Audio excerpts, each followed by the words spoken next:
പ്രിയപ്പെട്ട പ്രേക്ഷകരെ, നമ്മൾ തൃശ്ശൂരിലെ വെടിക്കെട്ട് അപകടത്തിന് തൊട്ടു പിന്നാലെ കേരളത്തിൽ പലയിടങ്ങളിലും ഈ കമ്പപ്പുരകളിലും അതേപോലെ വെടിമരുന്ന് നിർമ്മാണശാലകളിലുമൊക്കെ പരിശോധനകളുണ്ടായി. അതങ്ങനെയാണല്ലോ, ഒരു ദുരന്തം ഉണ്ടാകുമ്പോൾ പെട്ടെന്നൊരു പരിശോധന നടക്കും. ഒരു 2 ദിവസത്തേക്ക് അത്തരം വാർത്തകൾ വരികയും ചെയ്യും. പിന്നെ ആരും ആ വഴിക്ക് പോലും പോവില്ല. കണ്ണൂരിൽ അനുമതിയും സുരക്ഷാ മാനദണ്ഡങ്ങളും പാലിക്കാതെ വെടിക്കെട്ട് നടത്തിയതിന് 5 കേസുകൾ രജിസ്റ്റർ ചെയ്തു. കീച്ചേരി, പാലാട്ടുകാവ്, ചെറുകുന്ന്, അന്നപൂർണേശ്വരി ക്ഷേത്രം എന്നിവിടങ്ങളിലായി നടന്ന വെടിക്കെട്ടുകൾക്കെതിരെയാണ് കണ്ണപുരം, വളപട്ടണം പോലീസ് സ്റ്റേഷനുകളിൽ കേസെടുത്തിരിക്കുന്നത്.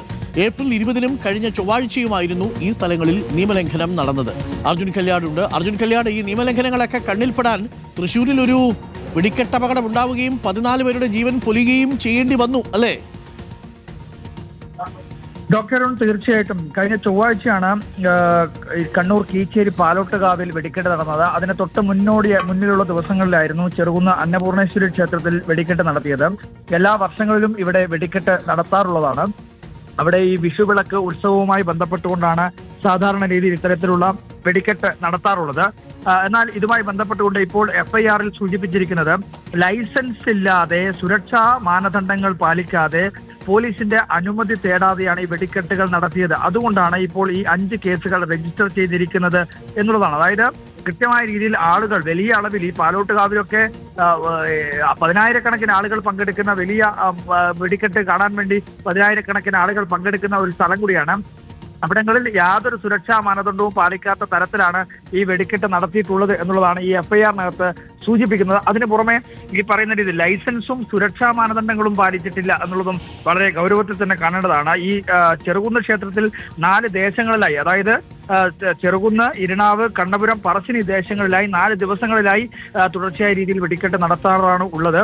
അത്തരത്തിൽ 4 ദേശങ്ങളിലായി നടത്തിയിട്ടുള്ള വെടിക്കെട്ടുകൾക്കെതിരെ 4 കേസുകളും ഈ കീച്ചേരി പാലോട്ടുകാവിൽ നടത്തിയിട്ടുള്ള വെടിക്കെട്ടിന് എതിരെ, അല്ലെങ്കിൽ അതിന്റെ ക്ഷേത്ര ഭാരവാഹികൾക്കെതിരെ 1 കേസുമാണ് ഇപ്പോൾ നിലവിൽ രജിസ്റ്റർ ചെയ്തിരിക്കുന്നത്.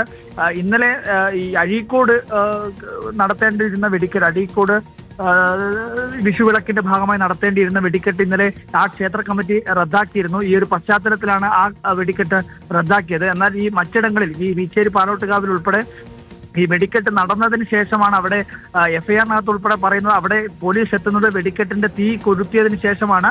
അതുകൊണ്ട് ആ സമയത്ത് അത് തടസ്സപ്പെടുത്താനോ അല്ലെങ്കിൽ അത് നിയന്ത്രിക്കാനോ കഴിയാത്തൊരു സാഹചര്യമാണ് ഉണ്ടായിരുന്നത് എന്നുള്ളതാണ് FIR ഉൾപ്പെടെ സൂചിപ്പിക്കുന്നത്. അപ്പോൾ പോലും ഒരു പ്രധാനപ്പെട്ട ചോദ്യം, ഇവിടെ സ്പെഷ്യൽ ബ്രാഞ്ചോ മറ്റുള്ള തരത്തിലുള്ള സുരക്ഷാ സംവിധാനങ്ങളോ അല്ലെങ്കിൽ അത്തരത്തിലുള്ള പരിശോധനകളോ ഒന്നും തന്നെ പോലീസ് നടത്തിയിരുന്നില്ല എന്നുള്ള ചോദ്യം കൂടി പ്രധാനമായും ഉയരുന്നുണ്ട്. എന്തായാലും 5 കേസുകളാണ് ഇപ്പോൾ കണ്ണൂരിൽ രജിസ്റ്റർ ചെയ്തിരിക്കുന്നത്. ഡോക്ടർ അരുൺ.